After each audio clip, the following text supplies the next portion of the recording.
All right, you guys, good morning. Good morning.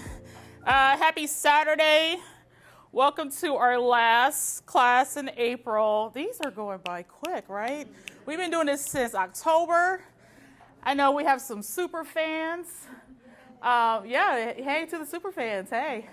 So welcome to our second class of the month, our Cook Well, Eat Well, Live Well. And I think for the past several months, we've definitely cooked well. We've definitely eaten well, right? We're talking about sampling, but no, we eat, plural, well.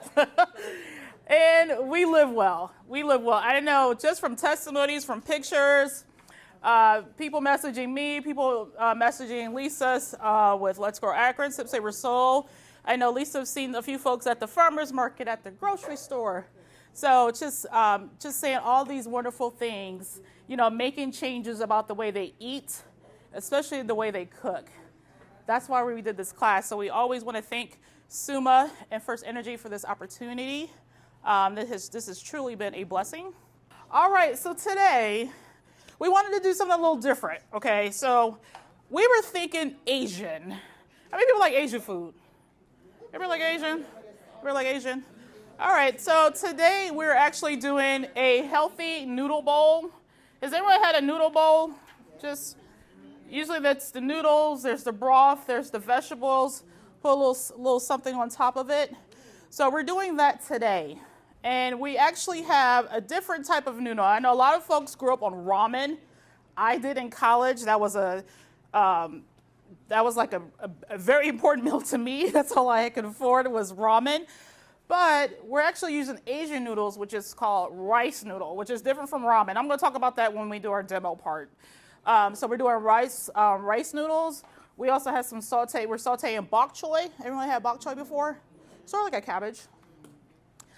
We got some carrots. We have some spinach with that to go in your bowl. Also, we have some spices. Lisa, you want to talk about that real quick? So we have chopped chives, chopped cilantro, and your favorite crushed red pepper. We got the crushed red pepper. And I also brought all 4 of our hot sauces, so you can spice it up if you like and sample some of the hot sauces. Yeah, we have 4 flavors. So I always say everybody needs a little spice in their life. So we brought the spice today for those that want it. So those that want it. All right, so instead of the noodle bowl, we're actually doing noodle cups. I think it's easier because I know we're walking around, we're moving. So you guys are going to put everything in your cup, okay? All right, so the gift for today, Mama, a.k.a. Vanna Black. So we're talking about Asian, right? So I thought we can't do Asian anything without this important gift. You guys are going to walk. You guys got to walk today. I searched high and low for these. My mom and I drove miles and miles away, and I thought, ooh, wait a minute, let's get these. And here's the cool thing about these walks, and I'll talk about this in the demo. These are already called seasoned. Have you ever heard of season and walk? You don't have to season it. So I'm going to tell you all about that when we do our demo. There's a certain technique to cooking using a wok versus a skillet. I'm going to show you guys all that when we do our demo. But you guys are getting a walk. How about that? Isn't that cool? Thank you, Mama. All right, take it away, Lisa. Well, good morning. I'm so glad you're here. The emphasis of these classes is to emphasize the benefits of eating food that is in season and also local. So how to source things locally. And the reasons why are, one, because food that is in season, when it's ripe and ready off the vine, is typically more available at the grocery store and the farmer's market, which means it's typically on sale. When the supply goes up, you get a better price on things. It's also harvested closer to ripeness, so it retains more of its nutrients, and it has to travel a lesser distance from farm to plate. They say the average distance from the farm to our plate is 1,500 miles. So there's a lot of times that food has to change hands, a lot of middlemen in the way, so that makes the price go up, right? But they're also harvesting it way before it's ever ripe because it has to make that trip across the country or up from South America. So by the time it gets to us, it's not overripe, right? So we're not getting that full flavor palette, we're not getting that full nutrient palette, and it also, of course, contributes to the impact on the environment and the price. So then that's our favorite reason is because it has the best flavor. I always use the example of a ripe tomato, but we've also harvested, right out of your garden versus one that you get from the grocery store is a world of difference. We also saw that with butternut squash. We had a fresh butternut squash that we sourced locally, and then we had some frozen butternut squash. We could see the difference in the color, and we could taste the difference. And so one more thing I forgot is when you purchase from local growers and local food producers, of course, we're stimulating our own local economy, keeping the dollars local, which is important. So what's in your food kit today? Let's talk about what's in the food kit. I went back to our my favorite Asian grocery store, the Payne Family Grocery over on Brown Street, and I bought rice noodles. They call them rice sticks. They have a whole aisle of rice noodles. It was a hard decision. I chose these specifically because they have English directions on the back. You're welcome. Depending on the thickness of the noodle, they have different preparation instructions. Danny's going to talk about that. She's prepped them ahead, and they're already in the cups for you. And the other reason why I chose these is we're always looking at what's in the ingredients, right? It's rice and water. That's it, rice, flour, and water. Definitely check. And when you can find ingredients in English, that's helpful because sometimes there can be other things added. And rice noodles are gluten-free, and they're also a healthy alternative to ramen noodles. And even though ramen noodles are very inexpensive, as we know, this package I think was $1.99. There's a lot of noodles in here. And then you have control over the health of your noodles. Don't even get me started on ramen noodles. They're not a real food. And then the packet is real high in sodium, as we know. So you have control over the type of noodle that you choose and then what type of broth you use. So this is not in your food kit, but let me tell you about this onion broth. This is what we're using today. And I gave you on your recipe, it gives you the directions to make this onion broth. So this onion broth was made by our certified better processor at Let's Go Akron, Zakia, and these are her directions. So what Zakia does is when she's processing onions in the kitchen, you cut off both ends and you peel off the skin. She puts it in a gallon freezer bag, and once that freezer bag fills up, now you can do this with all kinds of vegetable scraps, but this was just onions. So once that gallon bag fills up in the freezer, then she takes it out, she puts it in a pot, she fills that pot up with water, and then you bring it to a boil and simmer it for a couple of hours, and you've got your own, of course you strain the onion peels out, and you've got your own onion broth. How cheap is that? Onion skins. I mean, it's pennies to make this. So then it needs to be refrigerated unless you pressure can it, but it can also go right back in the freezer until you're ready to use it. And like I said, you can do this with all your vegetables. When you're chopping vegetables in the kitchen, put the carrot ends, put the celery tops, the potato peels, all of that. Put it in a bag, and once that gallon freezer bag fills up, make yourself some vegetable stock. We can save so much money by just using things that we would normally throw in the trash to turn into things that we would wind up buying in the store. Okay, so back to the food kit. Also bought, this is actually pak choy and not bok choy. You can see, if you're familiar with bok choy, it's much bigger than this. So pak choy is just the smaller. And pak choy has several different varieties, but this is just a baby one. Danny will tell you that you gotta wash it because you gotta take it apart and wash it because there's definitely soak it in the sink. There's definitely some dirt down in there, but that's how you know it came from the earth. Don't be afraid of the dirt. It's good. So pak choy, and also from the Asian grocery, I bought dried shiitakes. So we've had mushrooms several times, fresh mushrooms. I bought a 5-pound bag of dried shiitakes at the Asian grocery for $50. A pound of fresh shiitakes, I want to say, goes for about $15 or $16. So you can dry your own, but you can also buy them already dehydrated and then rehydrate them, which Danny's going to show you how to do. They're going to last for a long, long time in your cupboard, and longer than a fresh shiitake would, right, in the refrigerator. And then you can rehydrate them, and I gave you some directions on how to do that. And today we're going to do it in the onion broth to pull some of that mushroom flavor into the broth, because like I said, we're taking control of the broth in our healthy noodle bowl. Carrots, you can grate them or crinkle carrots. That's my favorite in the stir fry. I think that, that surface area, and I know you all got mandolins at one point, so that would be a great thing to cut those up with.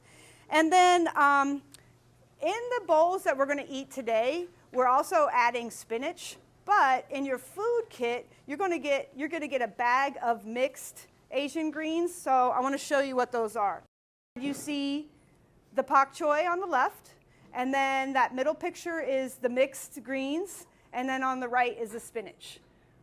Next slide kind of breaks it down a little bit for you, and I'll show you. So I showed you the pak choi. I think everybody's pretty familiar with what spinach looks like, but look how big these spinach leaves are. Beautiful. So some that you may not be as familiar with, we'll start with the tatsoi on the left. So that tatsoi kind of grows a little bit like the pak choi, but a little more like open, like a flower there.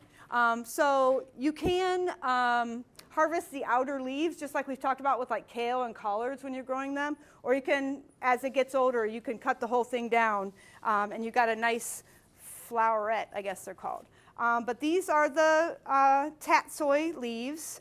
They do have a little bit thicker stem than the spinach, but sometimes they're known as Chinese spinach. So they're a great substitute for spinach. And they're really high in a lot of great vitamins and minerals. And then the next one that you might not be as familiar with is red mustards. I know most people know our traditional green mustards. This is a spicy red mustard. After it comes out of the ground, it gets real floppy. But we're going to put it in the broth and wilt it anyway. So it's a beautiful plant. It's so easy to grow. These are all growing in our high tunnels, but these are some of the cool weather crops that we've been talking about. They grow really quickly.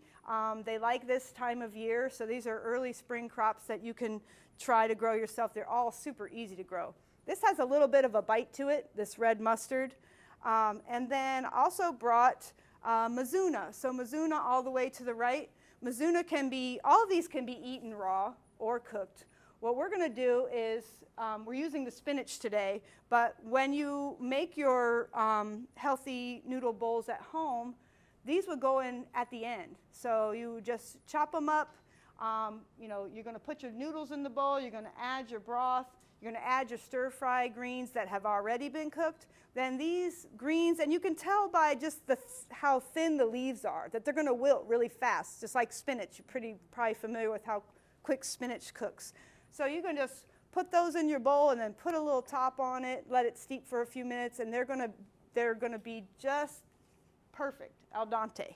Okay, so the tea that I hope you all helped yourself to today is Thai basil tea.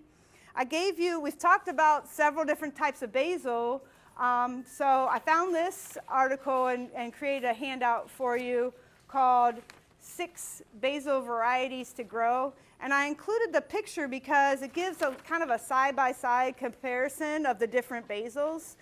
We tried holy basil tea a couple weeks ago. Today we're having Thai basil tea, which is the picture all the way to the right. And you probably have had Thai basil if you like Thai food. You typically find it in Thai curries or soups. If you like pho, it's typically in pho. It's got kind of a licorice-y flavor to it. But it is also another one. Wait, pause. I have to say, I am not a medical doctor, and I encourage you to do your own research about herbs and things that work for you as an individual with whatever your health concerns are, with whatever medications you're taking. Definitely consult your doctor. before using herbs as supplements.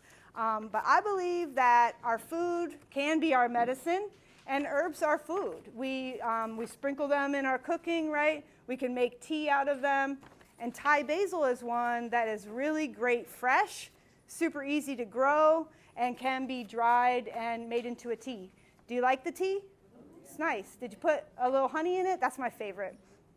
There is a Thai basil honey milk drink where you make the tea like you would, and then you warm a little bit of milk and melt the honey in it, and then combine it. It can be enjoyed warm or cold. It's really delicious. And I like oat milk, so I use oat milk in mine. You can use whatever milk you like. Also on that basil handout, so there's a picture of the Tulsi basil that we talked about, and then there's a dark purple basil. Has anybody ever had that before? It brings such a beautiful color to a dish when you use it as a garnish over top of a dish or in a salad. I think you're most familiar with sweet basil or Italian basil, but the Mrs. Burns that's pictured here, that's a lemon basil, and once I get some growing, I'm going to bring that in for you as well. It is such a, not as good dried or for a tea, but it's such a great fresh basil that adds a nice lemony flavor to your salads, or if you were going to make a noodle bowl topped on top. So when you come up, you'll get to sprinkle whatever you like on your own bowl. Chives and cilantro, and your favorite crushed red pepper. All right. And these are the 4 hot sauces that we make at the Let's Grow Akron kitchen out of peppers that we grow on our community farm sites. So we'll go from mild to hottest. The first is the cherry bomb hot sauce made from cherry bomb peppers. Better than Frank's, but Frank's level heat. So this is like your all-around basic hot sauce. Then next up would be jalapeno hot sauce, obviously made from jalapenos. Both the cherry and the jalapeno is just the pepper, the vinegar, some garlic, salt, pretty basic vinegar-based hot sauce. Jalapeno, I feel like, goes best on tacos and burrito bowls, that kind of stuff. But you often find jalapenos in Asian soups and stir fries and pho, so maybe you might want to try that one. Next up in heat is the Sugar Rush Peach Pepper Hot Sauce. This is made from Sugar Rush peach peppers. They have a little bit of a peachy flavor, but they've got some good heat to them. We combine this with actual peaches. It's also got the garlic and the onions and some lime juice in it. So this has got a kind of a little bit more of a flavor palette than the others. It's hot, but it's got a good flavor. I like heat, but I want to be able to taste the next bite of food. So these are all, have some heat depending on your tolerance, but they also have good flavor. All right, so then the hottest is the habanero gold. So habaneros are super hot peppers, right? But this is has carrots, onions, garlic, also has the lime juice and the salt. So this is the hottest of the 4, but also has a nice flavor. The carrots kind of cut the heat a little bit and also add to the flavor. And I encourage you to try, hot sauce is not hard to make. Hot peppers are not hard to grow, especially these varieties. And one pepper plant really produces a lot of peppers. You get jalapenos, you will pick and pick and pick and pick for about 6 weeks off of one plant. And there's you can buy different types of jalapenos. You can leave them on the vine and let them turn red, and then they're even hotter. We make several different products out of jalapenos because they're really easy to grow, and they give a lot of peppers. This is actually a new slide to the rest of y'all too, because the markets are getting ready to move outside. I believe that this weekend is the last indoor market for Countryside, so they're getting ready to move outside, and they have also rebranded themselves to be called the Cauga Valley Farmers Market. So if you're looking for them online, look for Cauga Valley Farmers Market. Countryside is, they have split, and the half of the team has rebranded to Cauga Valley Farmers Market. So that, yes, their last 2 indoor markets are this month, and then they'll be back outside at Howe Meadows starting May 6th. And the Haymaker Farmers Market, the one in Kent that I was telling you about that's indoors during the winter, they moved outside at the beginning of April, and they're also on Saturdays. The Purple Brown Farm Store is located in Peninsula. They are carrying products from over 160 farms and producers in the area. So instead of running around to all the farms yourself, or if you can't make it to the farmer's market, limited hours, 1 day a week, you can always visit the Purple Brown Farm Store. They're in Peninsula in the downtown area. All right, and then the Let's Grow Akron Community Farm Market, we're located on the Kenmore side of Summit Lake on Harvey Avenue. When you come down, don't expect to see a grocery store. We're tucked inside a little house. So also don't be afraid to open the front door and walk on in. I notice people are a little intimidated, like they feel like they're walking into somebody's house, but nobody lives there. The door's open. Come on in. You can also order things online ahead for pickup or even for delivery. I actually encourage that for the fresh things, the fresh produce, because you'll know that we'll harvest it that day and you'll get the freshest available. If you're interested in learning more about the farms and food producers around, you can join this Facebook group. It was started by Miss Julie from Miss Julie's Kitchen. It's called the Akron to Farm Community Facebook group, and she highlights all the local farms within 100 miles of Akron. All of these markets I've mentioned and the outdoor markets, they take cash, they take credit, they take EBT, and they also match EBT dollars up to $25. So if you spend any amount up to $25 on your EBT card, you get matched with Produce Perks tokens or coupons that can be used for fresh fruits and vegetables. So you can pretty much get $50 worth of products for $25 if you're shopping with EBT. And also, I will bring more information as it becomes available, but WIC families can get vouchers, $50 worth of $5 vouchers that are good at farmers markets. And there is also a program for seniors through Vantage Aging where you sign up, and I believe they also get $50 worth of $5 coupons. So as that information becomes available, I will bring it to you guys. Okay, so what we're going to do as far as you guys are going to build your own noodle cup. So you guys are going to be grabbing a cup of noodles. We have our stir-fry veggie mix, and then broth. So we have broth that's infused with the mushrooms and one without it. So if you don't want mushrooms at all, we just have a plain broth, the onion broth, okay? So there's 2 options for you there.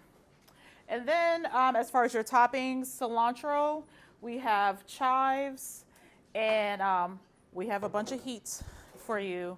And that's going to build flavor, okay? So you want that.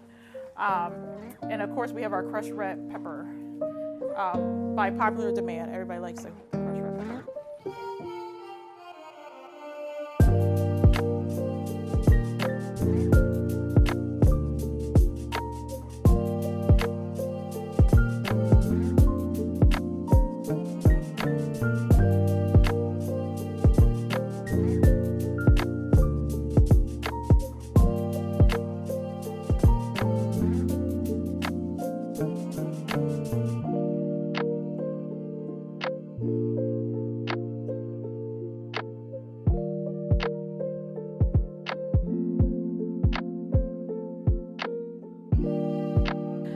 Let's talk about the wok. How many of you guys have a wok at home?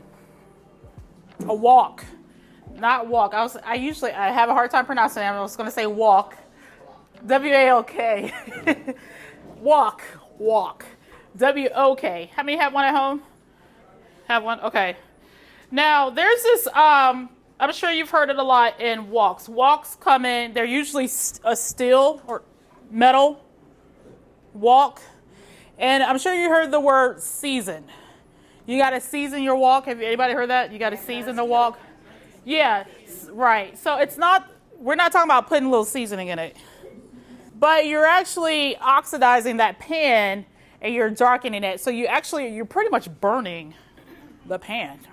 That's actually what you're doing. You're burning it because you needed that dark color. It oxidizes And it actually it turns from this color to this color, really. You gotta do it at least probably 3 times. Now, I didn't want to do that because that's not my skill. I didn't want to show you guys how to do that because then you're going to put it on Facebook like, this girl has no clue what she's doing. Let's not do that. So I bought one that's pretty much already done. That's why I got those for you. So the only thing you have to do is wash it. How about that? Just wash it. All right, when you wash it, I know, I like things easy. Cooking got to be easy. So when you wash it, gentle soap and water, not the scrubby. Not the copper or the metal scrubby. That's a no. Ever. Because you don't want to mess it up, okay? That thing has been coated, seasoned. You don't want to mess it up. So you just do a gentle wash with soap and a rag, dry it, and you're good to go, okay? So that's the skillet that you guys have today. Now, you do want to oil it though, okay? So you can actually take, you can put a little bit of oil in it, a napkin. This is how you oil all the sides. Just take a napkin, you put a little bit of oil in it, take a napkin. That's it. So do you do that every time you put it away after you wash it? You don't have to oil it after you wash it again, but anytime you do the wok, every time you use it, you need to do that technique. Okay, I understand. Not when it's done, you wash it, do I need to oil it? No. Okay. Every time you use it. Just use the paper towel. Quick wipe. Okay. Eventually, it's going to build up. Okay. Now, how many of you guys have a gas stove? I love gas. Okay, so there's, when it comes to using the wok with gas and electric, it can be slightly different. But with gas, you get to control the heat with the knob. Electric is a hit or miss because once it hits high and you try to slow it down, it's harder to do that. It takes a minute from it going high to medium or to low. It takes a while, but with that gas, it's pretty quick. The transition is quick. So with the woks, when you're using a wok, you want to go medium high to high. That's it. You don't want to do low, but you want to, first of all, you want to get it to high. You put your stuff in it. I'm going to show you how to do that right now. And then you want to lower it just a little bit. Okay. Now this is, of course, is an electric stove. And what I'm going to do here is I have some mixed greens here. And this is the stuff you already ate today. We have, I call it the baby choy. Baby choy. You guys have some carrots. And you guys also have, we had some spinach in here. So once I oiled the sides. I'm just going to put just a little bit of oil because now we're going to be cooking with vegetables. You don't have to do the sides. You already did it. This is the bottom. Now, I didn't use garlic. If you have some garlic, this will be the time to do it. Like the minced garlic, if you have garlic, this is the time. So I don't have that minced garlic. If you have it, put it in here. The next step is the vegetables. This tool right here, there's actually, if you go to Walmart or Target, there's actually a wok utensil set. They have them. I couldn't find 30. I wanted to go all the way with this. I couldn't find them, but I did find the wok. And I was like, look, let's just do the wok. This is one of the utensils. If you don't, it looks like a slotted spoon. If you don't have one of these, a long spoon will do just fine. It does not matter. But here's the thing with the wok. There's a difference between the wok and the skillet. It's about controlling the heat that's in the pan. You got to control it. This big spoon here, you see how this heat's coming up? But when you stir it, you see it contains it. Okay? This heat is going to start to rise. But all the heat, the difference between the skillet and the pan, this is right here. This is the heating component. The heating component is on the side here. You see this heat's rising? But if I stir it, I'm keeping it within. A regular flat skillet doesn't do that. You know that heat goes up, and that's it. It goes up. But with this, the heat is circular. You see this wok? It's a circular. It's like a dome in a way. You can control the heat with this wok. And this is what I like about the wok. You don't have to, it's not just for stir fry. You can scrambled eggs in here. You can fry an egg in here. You can cook sausage in here. You can cook chicken in here, okay? Some people think the wok is just, well, it's just for Asian stuff. That's a no. You can use anything in it. And I want to control my heat because I want everything to cook evenly. But this heat, if I keep stirring, I can control this heat. See, I'm bringing it back in. You see that? I'm bringing it back in.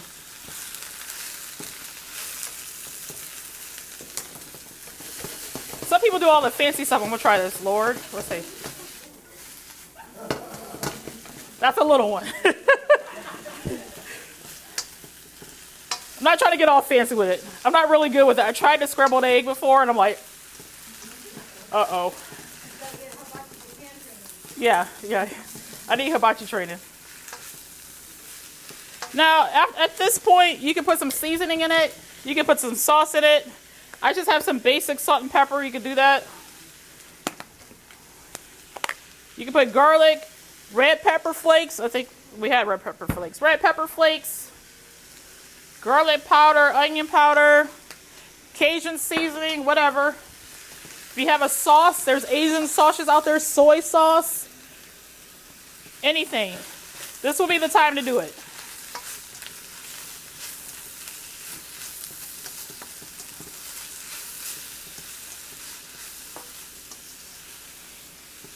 Again, you want to try to control this heat if you can. Like I said, the heat is right here. And it doesn't take that long to cook, which I like about it. I don't need to cover it. There are lids. But you can cook all along the sides. That's what I like about this. All of this. The sides as well as the base. But you can cook the side. You can cook one on the side too. I like my carrots a little al dente.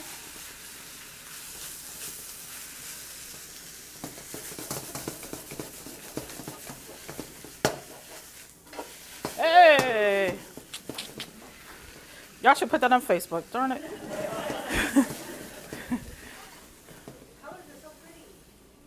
That's it. That's it with sauteing, using the wok. Now, how many of you guys have had these?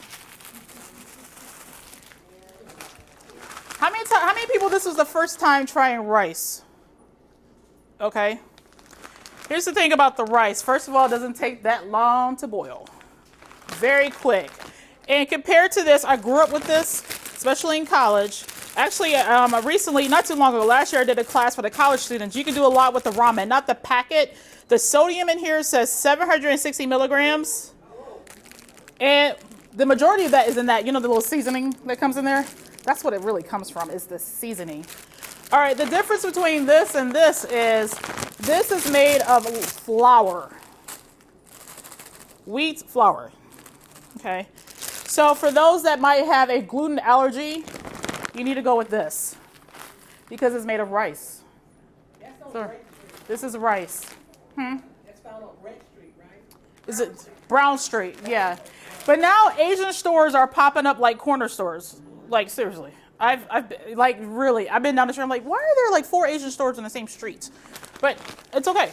But yeah, any Asian store, and thank you for getting the ones in English because I actually just bought something. I like bubble tea with the tapioca pearls, and I was like, you know what, I'm gonna make my own. But when I got the packet, it was all Japanese, and I thought, okay, I'm gonna wing it, and I jacked it up. So,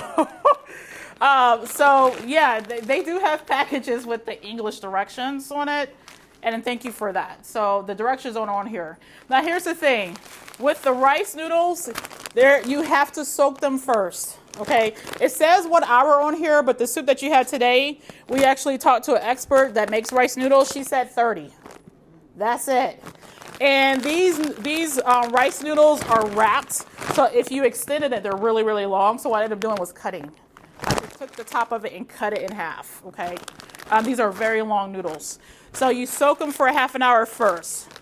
Once you soak them in warm water, you don't have to just warm it on the stove. Turn your faucet on until it hits warm. Put them in a pot, 30 minutes, drain it, and then quick boil, quick.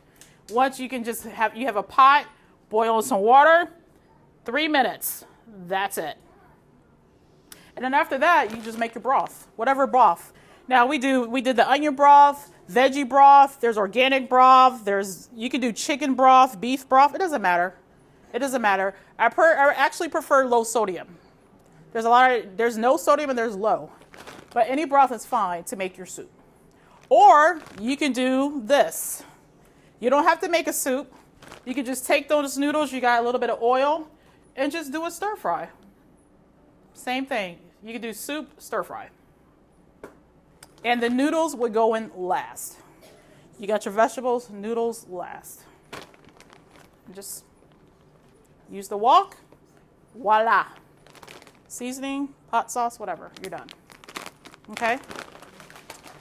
Last is the dehydrated, or that's how we call it, repurposed mushroom.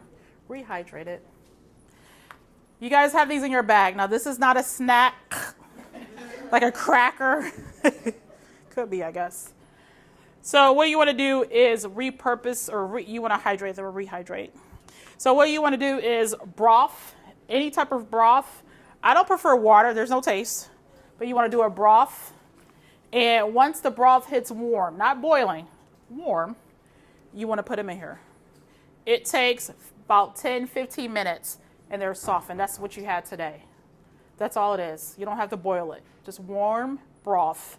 Put your mushrooms in it and let it sit. You can put a lid on it. It'll soften faster. 10, 15 minutes later, it's done. Any questions? Questions? Comments, concerns? It's different. Now, if you guys, some people, I knock on wood, I pray every time that you guys like whatever we make. And some people are like, well, no, that's not my thing. And that's okay. At least you tried it. At least you tried it. We want to expand our palates and not just eat stuff that we know, but eating outside the box. That's a part of this too. Cooking stuff that's maybe outside our culture. That's important. And we want to celebrate other cultures as well. That's why we decided to do an Asian thing today. All right, you guys, thank you so much for coming. Thank you, Summa Health, for filming. Hope you guys had a great time. Yes.